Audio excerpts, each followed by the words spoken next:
नमस्कार। मुद्दा तो है मैं आपका स्वागत है। मैं हूं आपके साथ ब्रजेश चौकसी। आज मुद्दा है जीत न हार, सियासत अपार।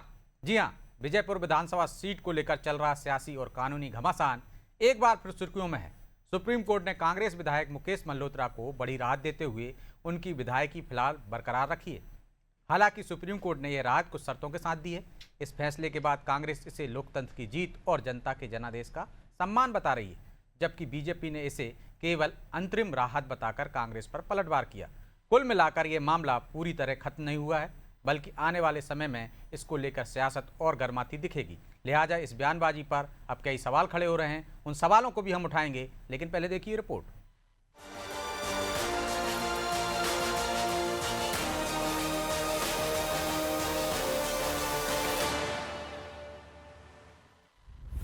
सुप्रीम कोर्ट से मुकेश मल्होत्रा को राहत।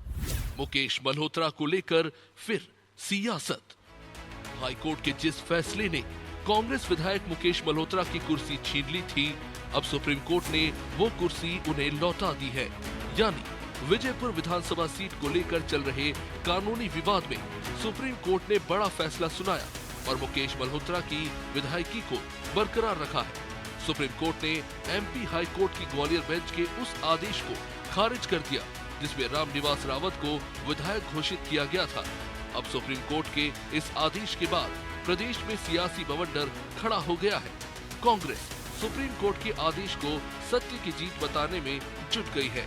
नेता प्रतिपक्ष उमंग सिंघार ने सोशल मीडिया पोस्ट कर ये तक लिख दिया कि सत्ता के अहंकार में डूबी सरकार और पिंजरे में बंद तोते की तरह काम करने वाले चुनाव आयोग ने जनादेश को पलटने की हर संभव कोशिश की, लेकिन ये आदेश विजयपुर की जनता और लोकतंत्र के विश्वास की जीत है। अब इस राहत पर मुकेश मल्होत्रा ने भी खुशी जताई। माननीय सर्वोच्च न्यायालय, जो देश की उच्चतम न्यायालय माननीय सुप्रीम कोर्ट, उसने जो सम्मानजनक फैसला दिया है उससे मैं संतुष्ट हूँ। और आप सब विजयपुर क्षेत्र की जनता का प्यार और आशीर्वाद मेरे को हमेशा मिलता रहे और ये आपके एक एक मत की जीत है जो माननीय सुप्रीम कोर्ट से आज हम जीते हैं। जो मेरे पे पूर्व मंत्री पूर्व विधायक जो रामनिवास रावत जी आरोप लगा रहे थे कि हमने कोई केसेस छुपाए हैं, लेकिन हमने कोई केस नहीं छुपाए। ये माननीय सुप्रीम कोर्ट ने हमारे पक्ष में फैसला दिया है, उससे मैं संतुष्ट हूँ और ये आपके मताधिकार की ऐतिहासिक जीत है। भले ही कांग्रेस इसे लोकतंत्र की जीत बताए, लेकिन सुप्रीम कोर्ट ने जो राहत दी वो शर्तों के साथ दी है, जिसके तहत मुकेश मल्होत्रा राज्यसभा के लिए मतदान नहीं कर सकेंगे और उनको विधायक के तौर पर मिलने वाला वेतन भत्ता भी नहीं मिलेगा। वहीं बीजेपी ने कहा कि कांग्रेस विधायक के पक्ष में फैसला आना होता तो पूरा अधिकार मिलता। मुकेश मल्होत्रा को कंप्लीट राहत नहीं मिली है, ये अंतरिम राहत है। मुझे लगता है कि अगर उनको यही बात कहनी है तो जिस दिन फैसला आया था या तो फैसला उनके पूरे पक्ष में आता, सारे अधिकार उनको मिले होते। न तो उनको सैलरी मिलने वाली है, न उनको राज्यसभा में वोट डालने का अधिकार है। तो ऐसे में कैसे वो अभी अपनी प्रतिक्रिया देने का काम कर रहे हैं। आज भी अंतरिम राहत है, उनको पूरी कंप्लीट राहत नहीं है। आज उनको सैलरी नहीं मिलेगी, राज्यसभा में वोट नहीं डाल पाएंगे, इसको वो मानते हैं कि उनके पक्ष में फैसला है तो मानते रहे। अब सवाल ये है कि जिस कांग्रेस ने हाईकोर्ट के फैसले पर नाराजगी जताई, सवाल उठाए, दबाव में लिया गया फैसला बताया, अब वही कांग्रेस सुप्रीम कोर्ट के एक आदेश को लोकतंत्र की जीत और इसे न्याय क्यों बता रही है, जबकि अभी पूरा फैसला हुआ नहीं है। अगर आने वाले दिनों में सुप्रीम कोर्ट की तरफ से भी कांग्रेस विधायक के खिलाफ कोई फैसला आया तो क्या वो इसे भी न्याय के चश्मे से देखेगी या फिर उसका रवैया हाईकोर्ट के फैसले पर जैसा रहा वैसा ही देखने को मिलेगा। क्या कांग्रेस अपने पक्ष में आए फैसले को ही न्याय मानती है? खैर, सवाल कई हैं, लेकिन इन सवालों के बीच विजयपुर की ये सियासी जंग दिनों दिन तेज होती जा रही है। ब्यूरो रिपोर्ट, अनादि टीवी।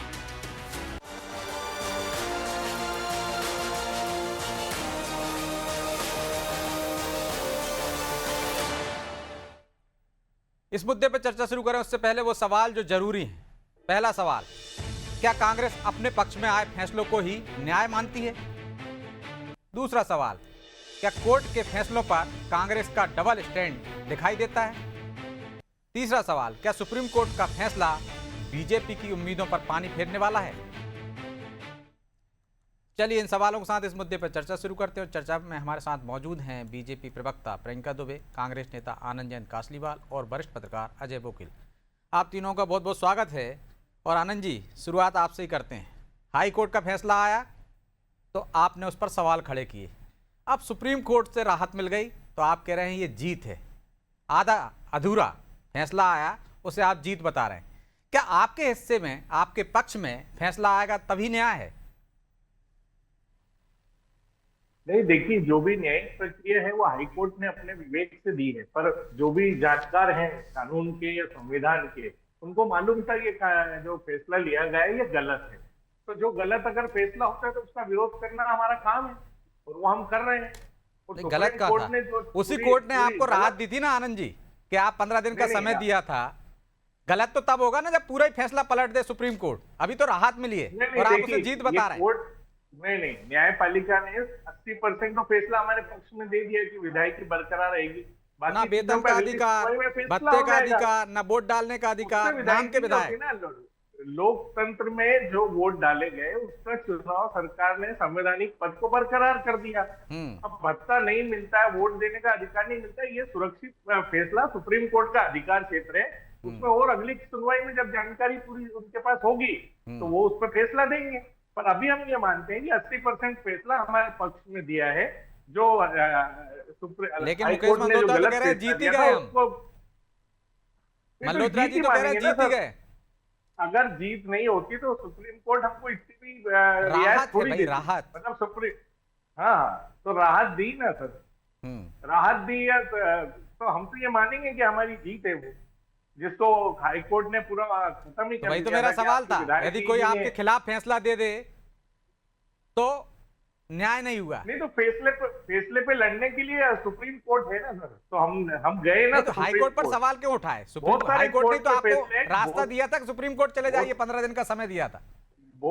बहुत सारे कोर्ट के फैसले गलत होते हैं तो उसके लिए सुप्रीम कोर्ट खुली है। ये संविधान की न्यायिक व्यवस्था है।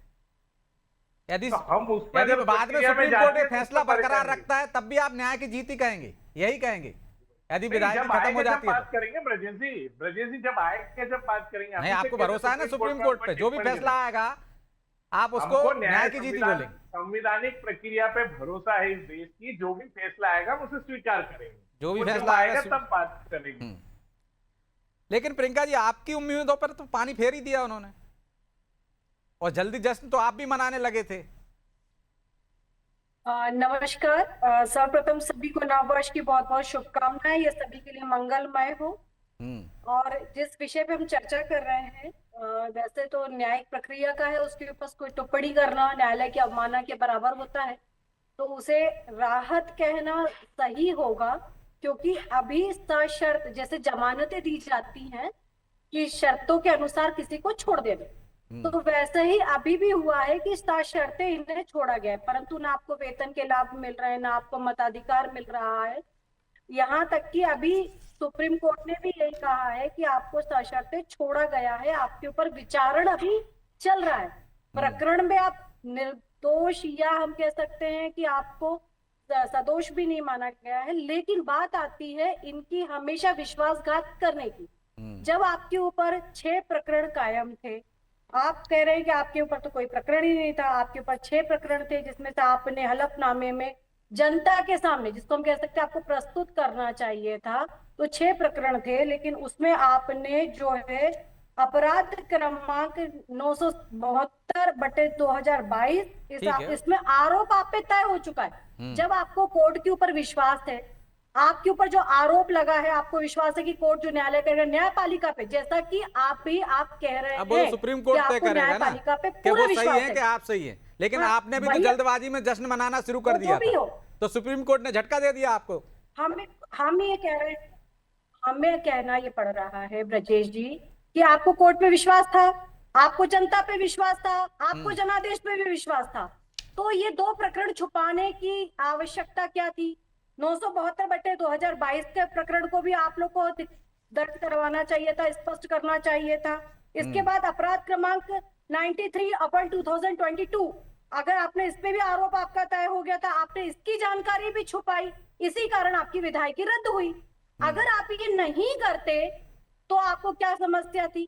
जब आपने 4 अपराध बताए थे तो इनका भी उल्लेख कर देते, पूरी जानकारी स्पष्ट लगा करके आप लोग अपना हलफनामा लगाते। नहीं तो आपने भी तो किसने इंतजार मना किया ना, कानूनी बारीकियों का फायदा उठाकर आपने, जनता ने जिसको चुना उसकी विधायकी खत्म कराना चाहते हो। देखिए आप तो आपको जनता के जनादेश पे भरोसा नहीं है? बिल्कुल हमको है, लेकिन जनता को झूठ बोल के क्यों आप आए हैं? बताइए ना पूरा। अगर आपको सभी चीजों पे विश्वास है, आपको जनता पे विश्वास है, हालांकि जब राम जी का निर्णय आया था तब आपको कोर्ट के ऊपर विश्वास नहीं था। आपको जब राम जी का निर्णय आता है, राम जी का मंदिर बनना शुरू होता है, तब आपको कोर्ट के ऊपर भी सवाल खड़े करने होते हैं। परंतु आज आपको कोर्ट के ऊपर विश्वास हो गया, यह हमारे लिए खुशखबरी है कि आपको न्यायपालिका पे विश्वास है। परंतु अगर न्यायपालिका पे विश्वास है तो हाई कोर्ट भी न्यायपालिका थी, आपको उस पर भी विश्वास करना चाहिए था। परंतु आप सुप्रीम कोर्ट, सर्वोच्च न्यायालय पे गए। हम कहते हैं अच्छी बात है, गए।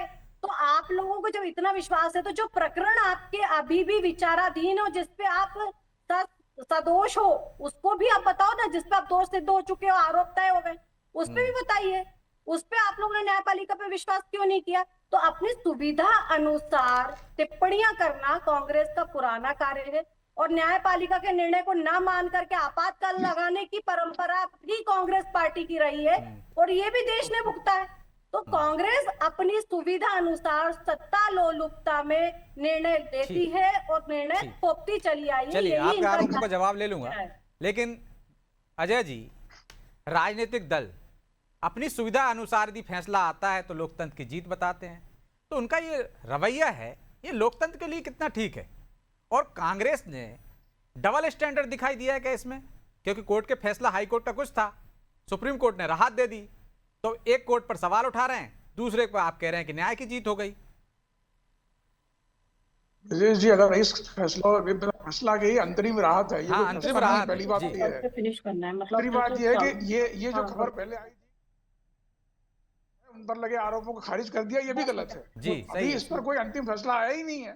अभी जो है केवल सुप्रीम कोर्ट ने एक स्टे ऑर्डर दिया है, अंतरिम राहत दी है, और असल में जो अभी अंतरिम राहत, ये भी ना बीजेपी और कांग्रेस दोनों को झटका है। बिल्कुल, कांग्रेस को, बीजेपी को झटका इस अर्थ में है कि उन्होंने जो है वो रामनिवास रावत की विधायकी बहाल नहीं की। बिल्कुल, तो एक तरह से बीजेपी के लिए रामनिवास चिंता का रावत की विषय ये है विधायकी कि रोकी है कोर्ट ने कि आप विधायक नहीं रहोगे। हाँ, विधायक वो रहेंगे, लेकिन हाँ, उनके पास मतलब अधिकार नहीं ये रहेंगे। तो बीजेपी को खुश होने का तो सवाल ही नहीं है। अब सवाल ये कांग्रेस का, तो कांग्रेस को भी विधायकी उनको कायम रखी है, लेकिन अधिकार थी है, तो होना न होना बराबरी है।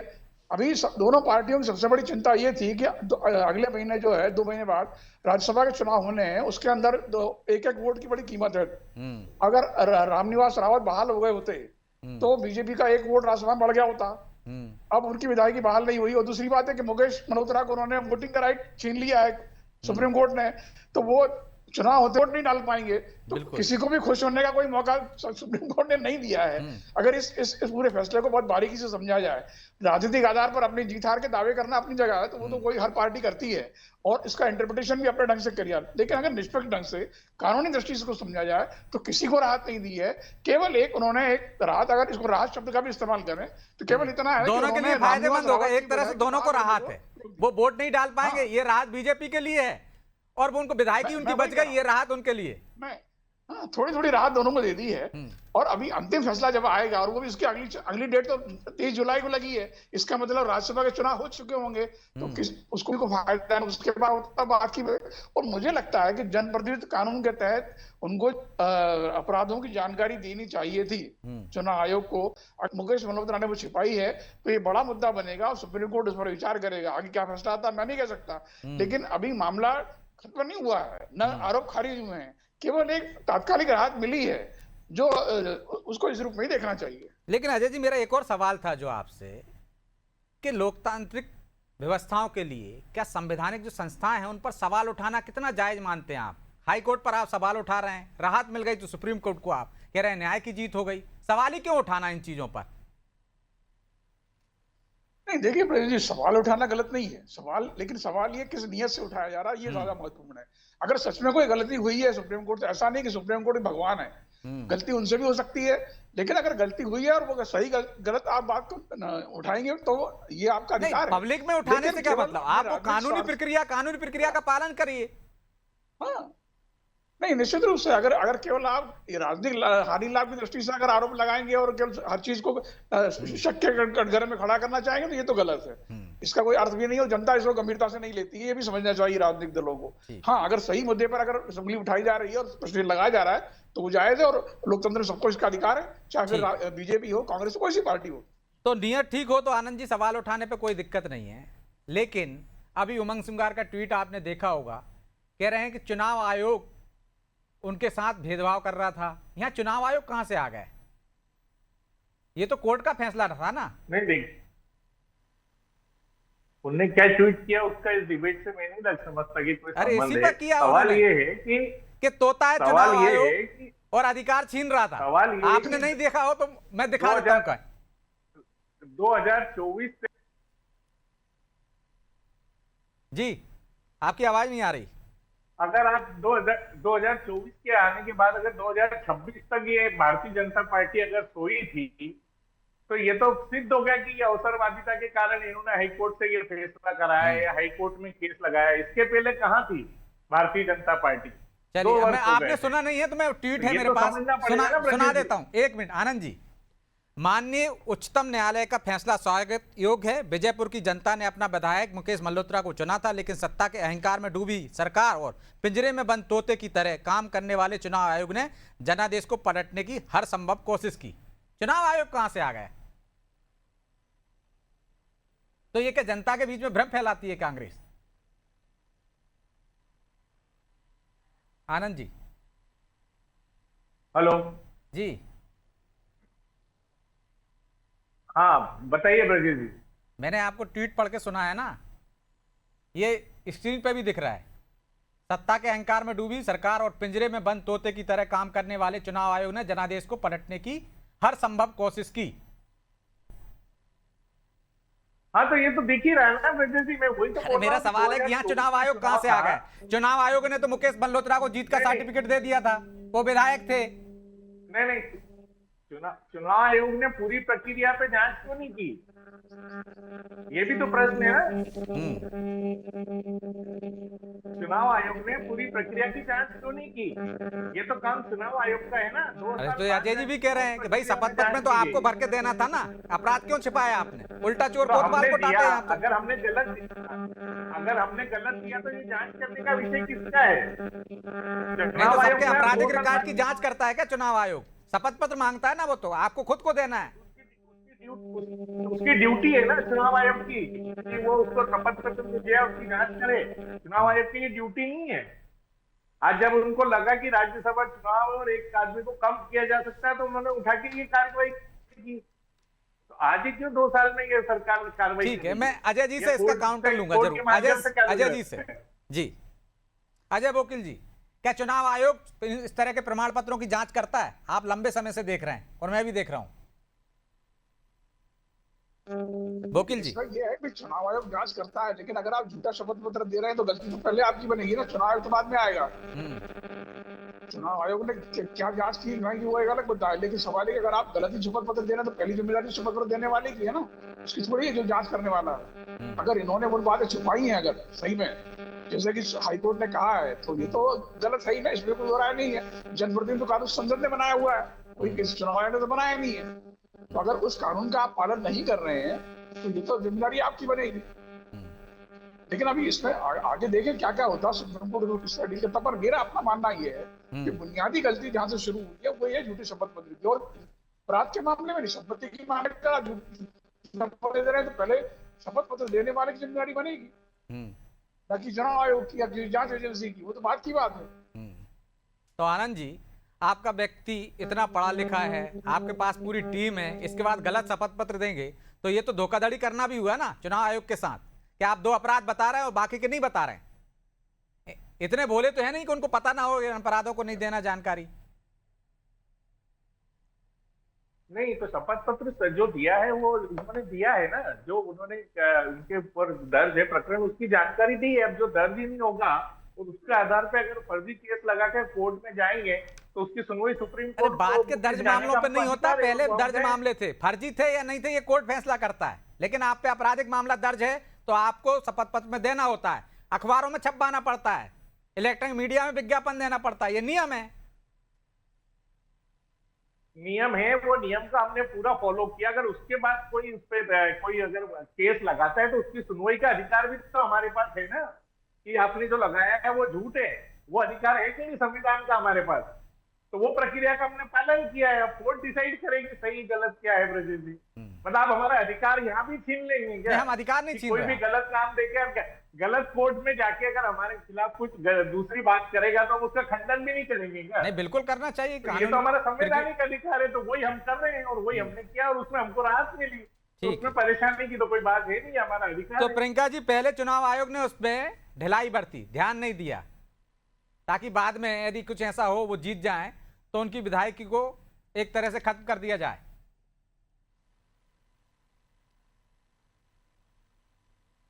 अनम्यूट कर लीजिए, म्यूट है आपकी तरफ से प्रियंका जी, आवाज नहीं आ रही आपकी।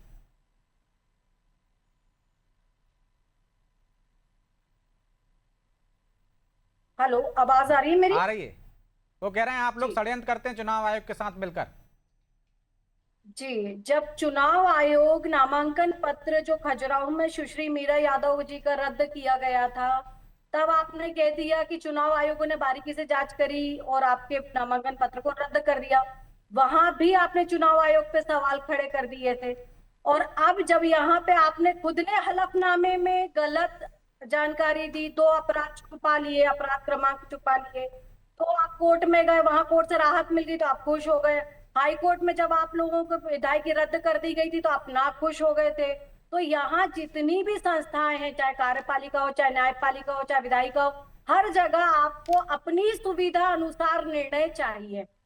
सत्ता की भूख इतनी ज्यादा है कि हम सभी जनता तक को कटघरे में खड़ा कर देंगे, माता बहनों को दारू पीने वाला बता देंगे, और भी बहुत सी टिप्पणियां जो हमारे कहीं से कहीं पहुंच गए। चलिए, क्या लेना देना है, कहीं से कहीं मत जाइए इसका प्रियंका जी। डिबेट से क्या लेना आपको देना? अपनी सुविधा अनुसार टिप्पणियां करनी है, चाहे न्यायपालिका पे हो, चाहे चुनाव आयोग पे हो, चाहे अरे ये ईडी हमारा पे हो, अधिकार चाहे है कि नहीं सीबीआई पे संविधान हो, में हमको जो भी हाईकोर्ट से संस्थाएं, फैसले पे हम नाराज जब होता हमको आपके सुप्रीम फेवर में कोर्ट निर्णय जाने का आ जाता अधिकार है है, कि जब नहीं? ये कांग्रेस बताइए के आप पक्ष तो। में निर्णय आ जाता आप है कहाँ का तो वो कहाँ का सारे सब्जेक्ट उचित की हो कहाँ बात जाते कर रही हैं, है? और जब आपके फेवर में निर्णय नहीं आता है तो सब पे आप सवाल खड़े कर देते हैं। तो आप अरे पहले राहुल तय तो गांधी की करिए कि आपकी सदस्यता पर विश्वास और आपने आपकी हाईकोर्ट आस्था में किस रिजेक्ट चीज की पर थी है। और उसको सुप्रीम कोर्ट ने बहाल किया था।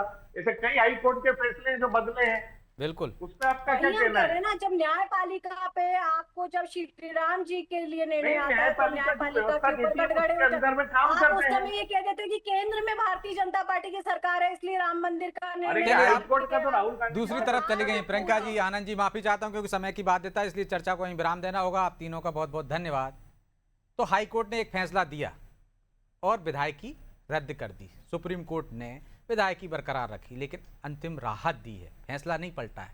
लेकिन दोनों ही तरफ किसी को थोड़ी थोड़ी राहत मिली है कि राज्यसभा में वोट नहीं डाल पाएंगे मुकेश मल्होत्रा, तो बीजेपी के लिए राहत है, कांग्रेस के लिए ये राहत है कि अभी विधायकी उनकी बची है। लेकिन लोकतंत्र में संवैधानिक संस्थाओं पर सवाल उठाना, क्या इससे लोगों के बीच में ये विश्वास पैदा करने की कोशिश है कि वो इन संस्थाओं पर भरोसा ना करें? कानूनी दांवपेच निश्चित तौर पर होना चाहिए, कानून की लड़ाई कानून के दायरे में होना चाहिए, लेकिन सियासत नहीं होना चाहिए। अब इस मुद्दे पे यदि हाई कोर्ट के फैसले को लेकर सुप्रीम कोर्ट गई है तो ये अधिकार है कांग्रेस का। अब सुप्रीम कोर्ट के ऊपर है कि वो क्या फैसला देता है, वो भी कानूनी आधार पर, जो प्रमाण होंगे उसके आधार पर फैसले आएंगे। लेकिन जीत दोनों तरफ जताई जा रही है। अब ये देखना होगा कि आगे क्या होता है इस मामले में। बहरहाल मुद्दा तो है, मैं इतना ही, मुझे दीजिए इजाजत और आप देखते रहिए अनादि टीवी। नमस्कार।